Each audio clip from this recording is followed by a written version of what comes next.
Every organization has two org charts, the one on paper and the one that actually runs things. I'm Anne-Marie Hurk, Executive Crisis Readiness Advisor. My work sits at the intersection of crisis readiness and governance, specifically decision authority under pressure. This series asks one question: can your organization function without you? Today, I want to talk about governance drift and the person in your organization who has become the unofficial decision maker, probably without anyone intending it, including them. Here's how it happens. Someone's good at their job, they're reliable, they're responsive. When a question comes in, they answer it.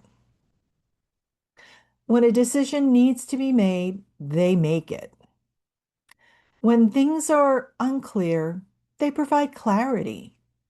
Over time, people learn this. They route things to that person, regardless of title, regardless of the org chart says, regardless of what your authority matrix documents. And slowly, quietly, without a single meeting or memo, decision authority migrates. That migration is governance drift. It doesn't announce itself. It doesn't show up in a report. It accumulates in the daily habits of your organization, in who people call, who they copy on email, whose approval they seek before moving forward. And by the time it becomes visible, it's usually because something went wrong.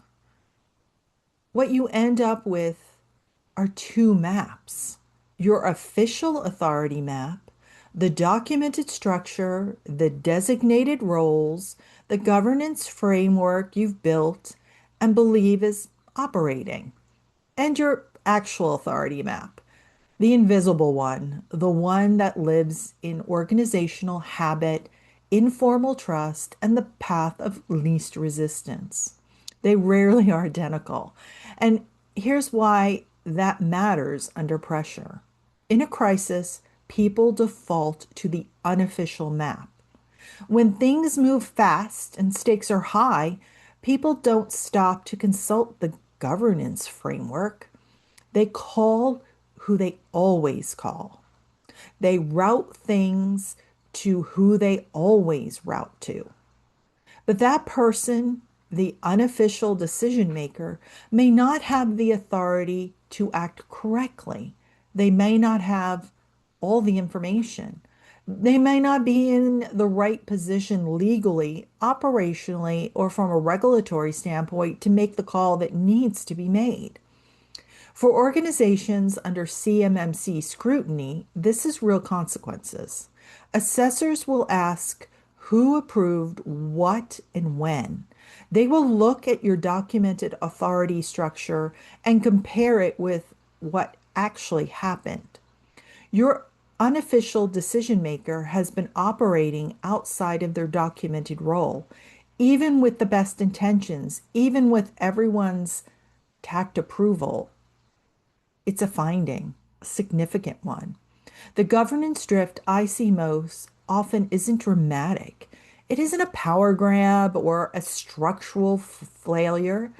It's just what happens when good people fill vacuums that governance should have filled first. The fix isn't to punish the unofficial decision maker.